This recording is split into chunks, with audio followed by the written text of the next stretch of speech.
I remember my first year on the job, me and my coworker, we were attacked by some kids, and people thought I wasn't coming back. They were like, she had to fight for her life, basically, her coworker did, and she's not coming back. But, I'm very resilient. And in this role, especially in a male-dominated career, you have to be resilient and you have to know what you want. I fought all the way and I continue to fight because a lot of times they see me when I walk in the room as the assistant, or when I'm with my other, white counterparts. They're always looking at them and addressing them. And so, I just sit back and they'll say, oh, well, she's the boss. And they're like, oh. And I'm like, hey there. Well, hello, beautifuls, and welcome to another episode of The Gifted Table. I am your excited and delighted host, Dr. Melanie Harris. We are spotlighting another beautiful queen who's going to tell us a lot about who she is, what she's been doing, and why she's here today on The Gifted Table. So pull up your seat real close, for she did that right here on The Gifted Table.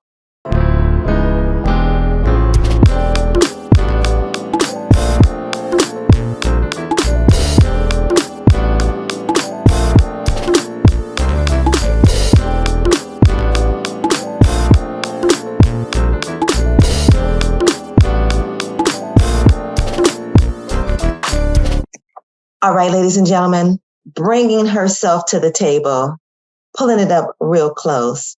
Please welcome Malkia Crowder. Welcome to the table, my dear. How are you?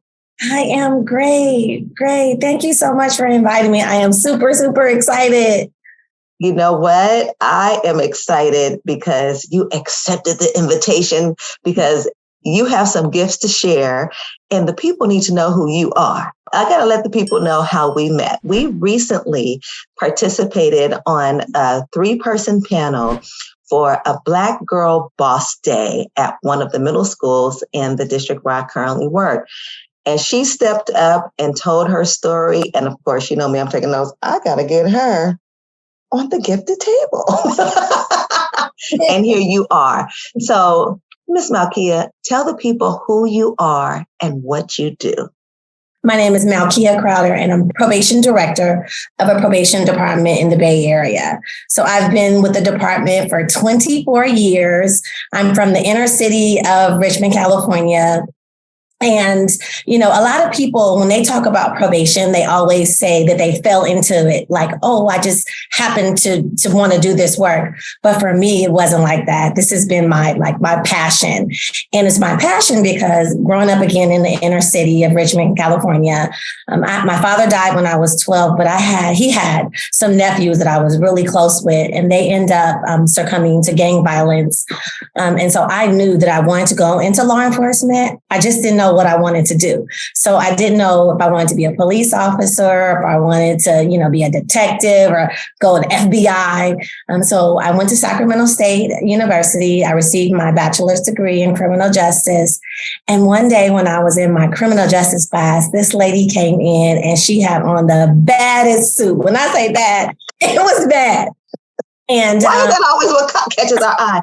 It was nice. It was nice. And she had a gun on her hip, but it was discreet. And she said she was a probation officer. So we were sitting there like, probation officer, what do you do? And she said, I'm in between a therapist and a police officer. And I was like, bingo, that's it.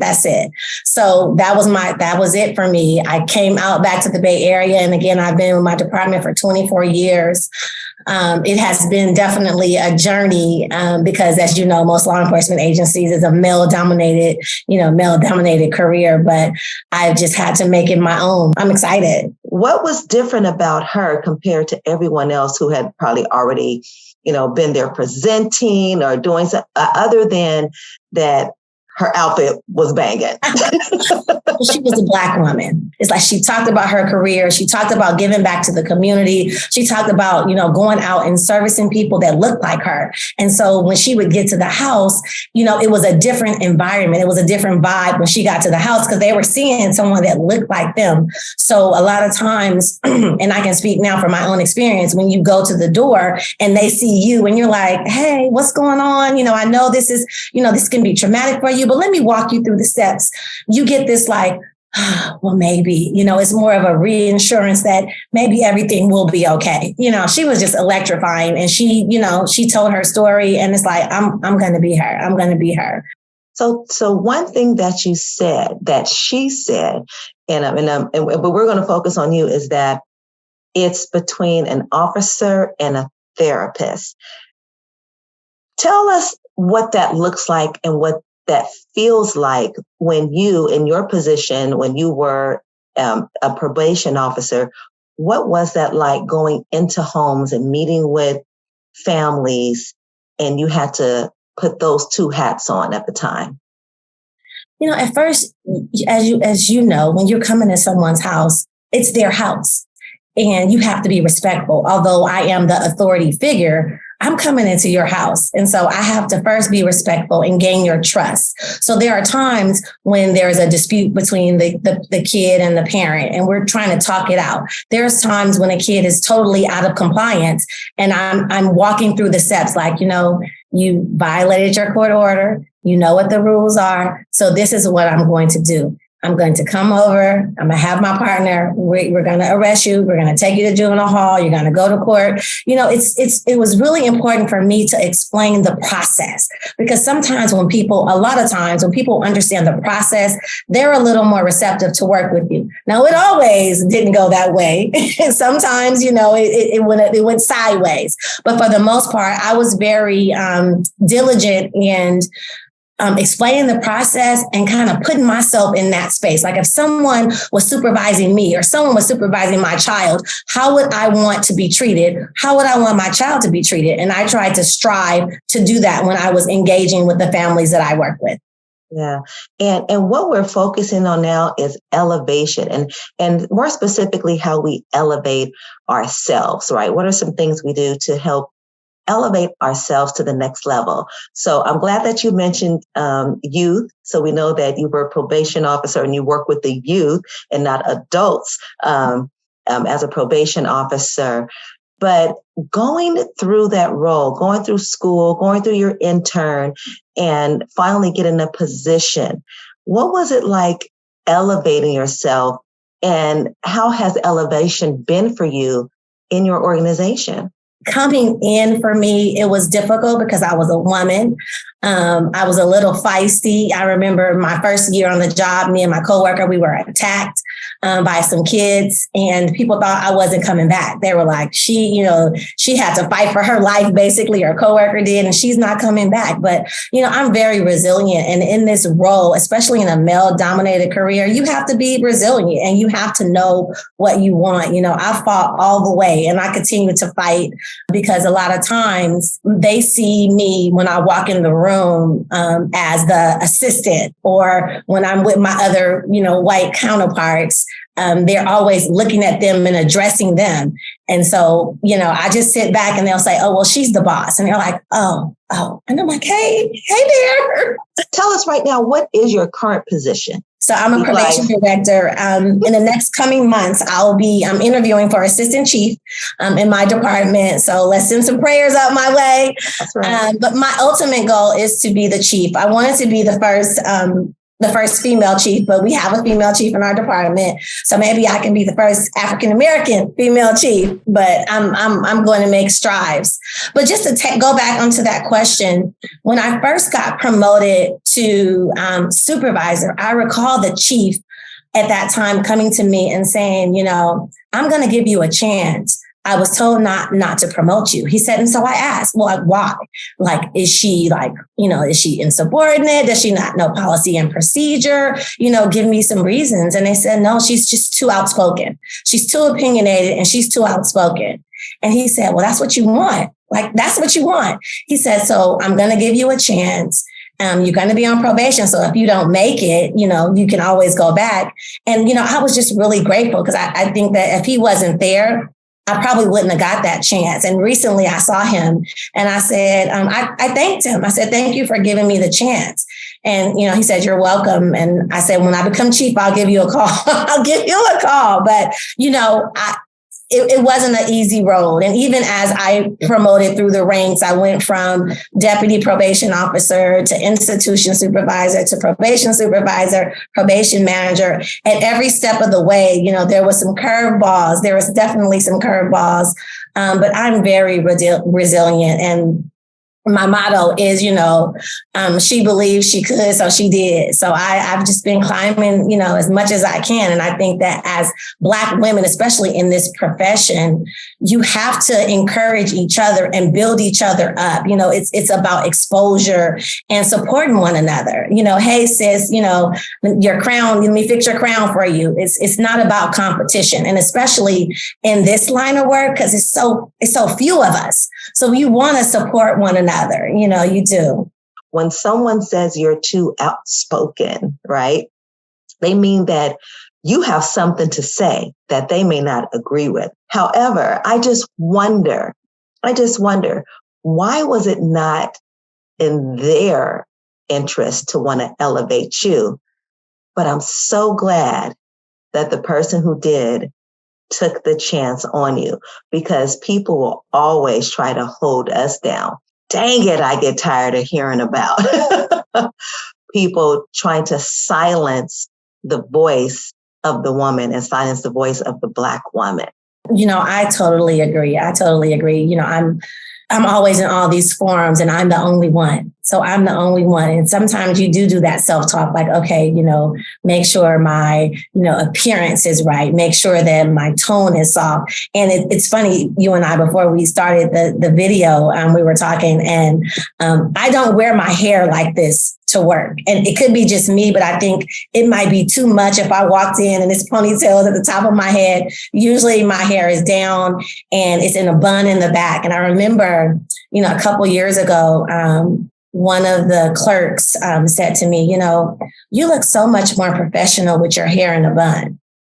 And I said, oh, what does that mean? Because again, I'm outspoken. Yes. And so I wanted to know, and what does that mean? It was her microaggression and she didn't understand. And so I had to give her, a little one-on-one education about hair, about Black women, about our culture and about our hair. And I think that she walked away with a better understanding, because I might come in one day in some interlocks. I might come in with my hair braided up. But I do, self-consciously, try to do a lot of self-talk. I'm not sure everyone has to do that, but before I go into a meeting, I know my audience. I'm very aware of my tone because I've been told that I was too loud. So I do a lot of reevaluating myself. And then there are times I'm like, this is who I am. I'm coming to this meeting like this. I didn't get here because I'm a Black woman. I got here because of what I know, my accomplishments and what I've done. So don't discredit, any of that. And I'm quick to let people know, my accolades. Like, yeah, I came from inner city, but I know the people I deal with. And what's rewarding for me is when 20 years, you'll see someone, they say, Miss Crowder, you made a difference. And it's like, if you change one life, it's important. But I had one young lady, I was very new starting. I started when I was 22. And she reached out to me, 20 years and said, you really changed my life. Thank you very much. And that's what does it for me. Like that's what gets me. If I can go and share what I do with people and just let them know that we're needed, like Black women, people of color is needed in this profession, because most of the youth that we serve, and even the non-youth, the adults, look like us. They're Black and brown. So if I can scream it from the mountaintop, that come on over to this career, we're always hiring. I really want, us to succeed. I'm so glad that you are not silencing your voice.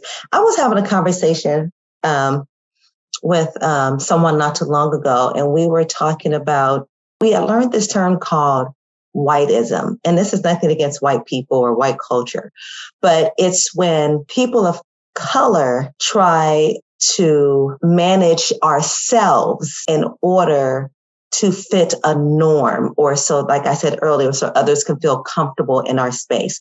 So we're super conscious of our speech. We're super conscious of our appearance. We're super conscious of how we're responding. We're super conscious of how we're interacting so that we don't make anyone else feel uncomfortable around us when we're in their space or when they're in our space. And especially when you're the only person of color in that room and sometimes feel like you have to answer on behalf of all people of color, or you have to represent all people of color. And so we've been consciously kind of checking each other when we fall into that norm of, like you mentioned the word diminishing, because it is a form of diminishing who you are in order to assimilate or to be a part of a culture that seems dominant. Our voice, like I said, our value, our perspective, our skill set, our gifts, our talents outweigh us doing all those things. 20 years, over 2 decades in probation, trust and believe you have made a tremendous impact on so many lives, not only the youth, but also their parents, their guardians, and whomever else you have come in contact with. So thank you for your service. That warms my heart. Again, like I said, I didn't do it for accolades. I did it because, growing up in the inner city and experiencing what I did, and I wanted to share my story with people like me. So I'm quick to share my story with the kids in juvenile hall, with my staff, and I'm just proud to say, that I'm the first African-American woman in this position. I know that, it feels great. It's unfortunate that in 2023 that I'm saying that, but I am, and I'm so proud of it. And I hope that my team, know that I'm working for them, and that when I, leave, what my legacy will be is that, she made a path for us. And so that's what I'm hoping, to do. If there is no seat at the table, you create one. They'll try to move it and push it to the back, but you have to create one if there's no seat. How have you been received as an African-American woman leader, as a leader in your organization and in your community? So outside of the homes that you may go to, because I know that you all have to do things in the community, how are you received as an African-American leader within your organization and within the community? Throughout my career, even when I wasn't in this position, I made sure that I made a statement. I made sure that they knew that I was there. So when I'm always like talking to the mayors and at the schools, and it's really about collaboration and networking. The more you promote, the more you move up. It's really about collaboration and working and dealing with people from all walks of life. So in the community, they love it. They're like, you're doing a really good job. Thank you. I try to bring so many resources to our people because, again, the people that we serve, the majority of them, they're Black and brown. And so I'm really cognizant of that and trying to bring in a lot of resources. Now, in my organization, it's a little different. I shared the story about, them not wanting to promote me because I was outspoken. I've been called angry. I've been called aggressive, assertive. And I had to kind of check those words and say, what about passionate? Because if I wasn't a Black woman, would it be like, she's a go-getter, she's, working really hard? That's what I want. I want it to be.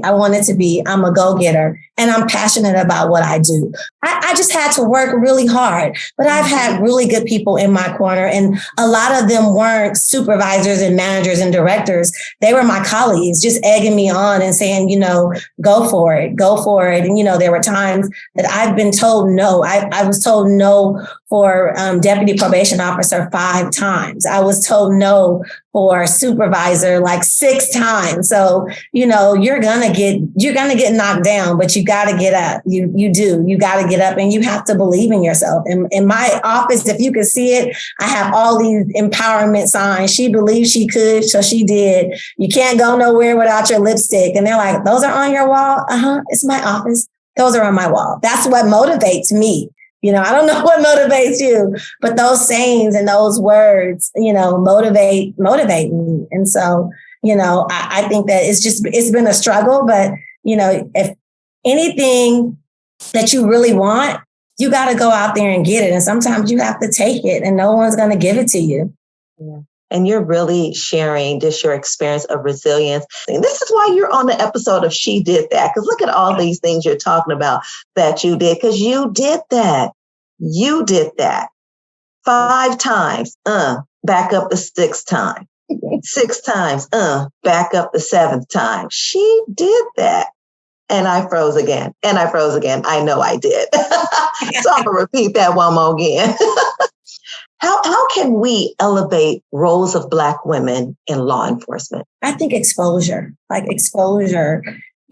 about it, talk about it's normal. When we spoke with the young ladies and I received those thank you cards, it was like 4 of them was like, I never even thought I could do this. You inspired me so much. I had tears in my eyes reading those thank you notes, because when we walked in, I don't think not one person said anything about law enforcement, which is fine. But, showing things like this, like women can do it. Like there's women all the time.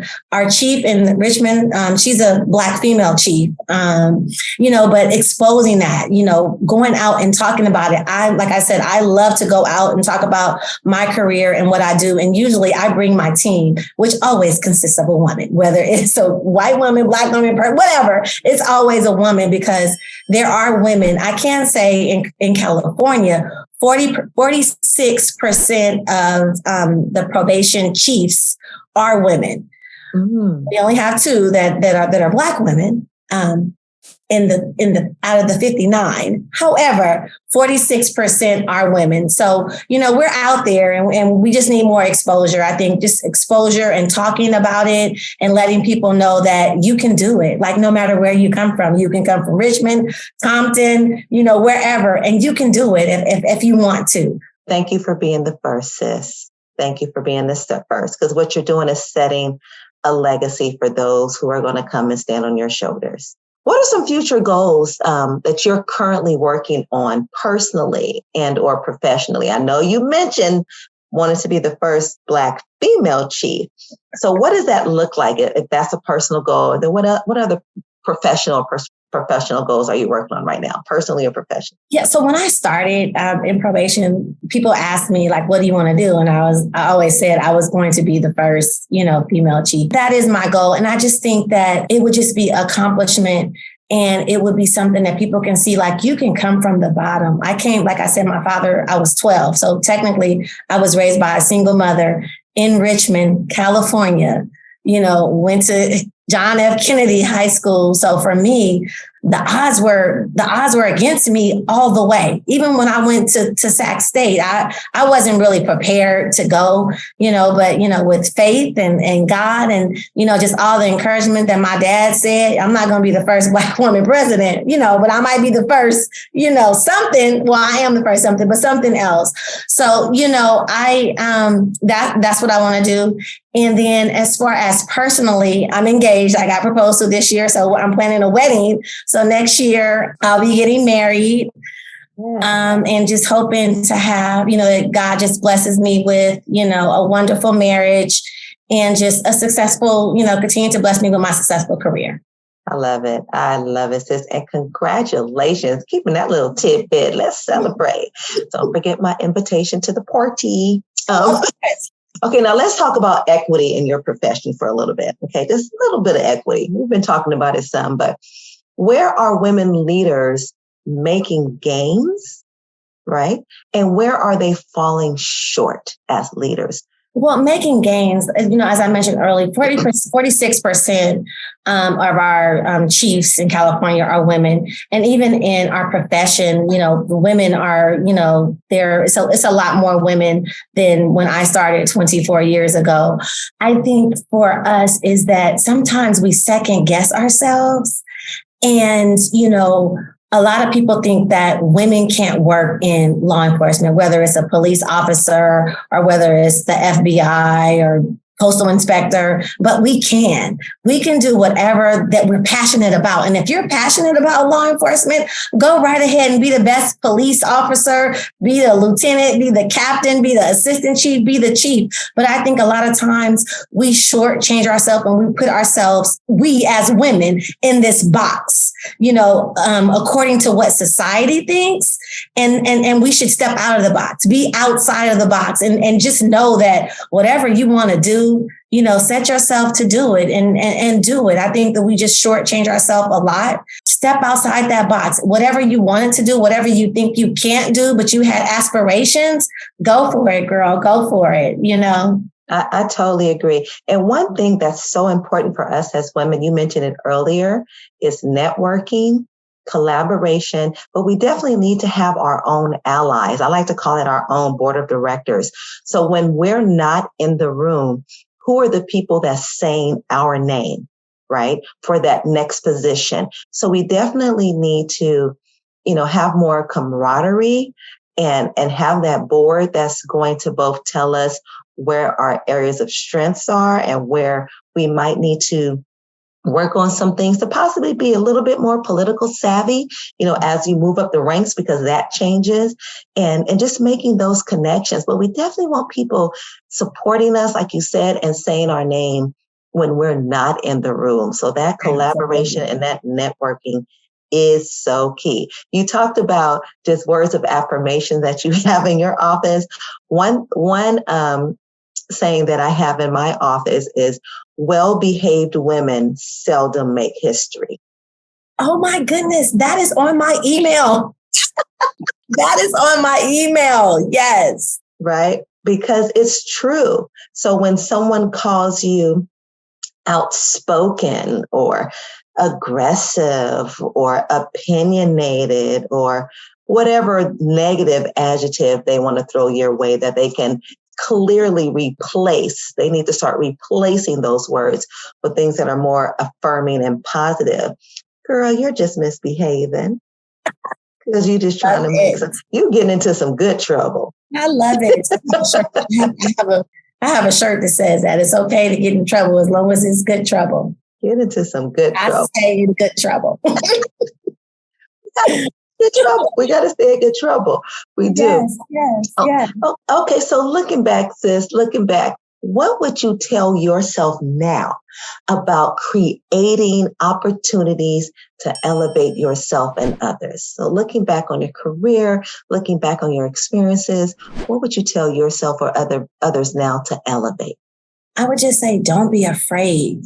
Don't be afraid to get in there. Don't be afraid to put yourself out there, because honestly, you do have to be a little vulnerable as you want to promote and as you move. So don't be afraid. There might be doors that close, but go knock on the next door. That might close too and go around the corner to the back door, but you gotta, you can't be afraid because, you have to be resilient. Resiliency, I would say, it's paved the way for me. So just, don't be afraid. And again, my motto is, if there's no seat at the table, create that seat, and they take it away. You create another one, squeeze in there somewhere, because you want them to know that you're here, that you're here and you can't be silenced.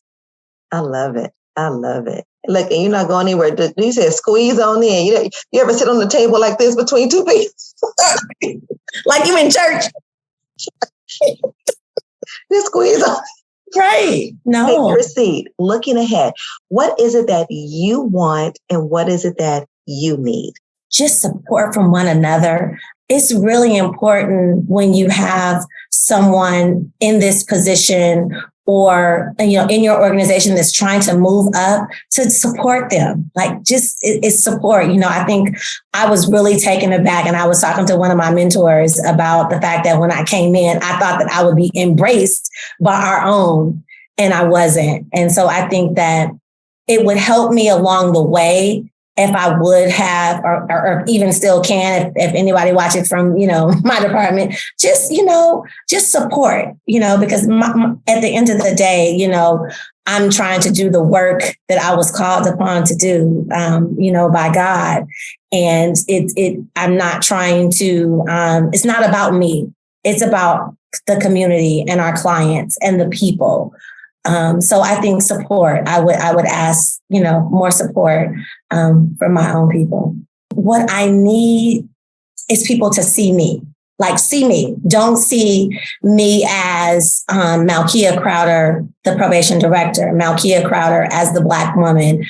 See me, like who am I? What makes me tick? What makes me do what I want to do? I think a lot of times when I'm at the table, because I am that Black woman, they don't see me. I would really want people to see me and see who I am, to see that I am more than that probation director. I am a mother. I am a daughter. I am a friend. To see me. And it's so great to be seen. And it's so great to see you today. And I see you, sis. I see you. I see your crown. I see your accomplishments. And I see that you are pushing towards being bigger, better, and more explosive in your future. Mm-hmm. And it's going to come to fruition because you already got it. You're just waiting for the timing. That's it. And when it comes, it's going to be right on time. So don't worry about any doors closing, because guess what? There's a window waiting for you. Oh, you are so great. See, this is what I'm talking about. Things like this, you encourage, one another. Because I was so impressed, by you too. I'm like, oh, look at this. Like that, Dr. Harris. So, that's what we need. We should really, just encourage each other and highlight each other's, success and be supportive. So I so appreciate you for giving me the opportunity to come, and share a little bit about me and what I do. I am so grateful for this opportunity. So thank you. No, thank you, sis. And trust, it won't be your last time taking your seat at the Gifted Table, because you have spilled and left so many gifts today. And I'm so thankful to you. Thank you so much. Thank you so much. And thank you to all of you who are watching this episode. Don't forget to give it 2 big thumbs up if you can, but definitely give it a thumbs up. Subscribe to the channel, The Gifted Table, if you are not currently a subscriber. And then share this. Share this with a woman who's in law enforcement, a woman who might be considering law enforcement, or just a woman leader who needs to hear this story about how she did that, because she definitely did. And until next time, everyone, remember, stay grounded, innovative, fierce, transparent every day. In other words, stay gifted. And I'll see you next time.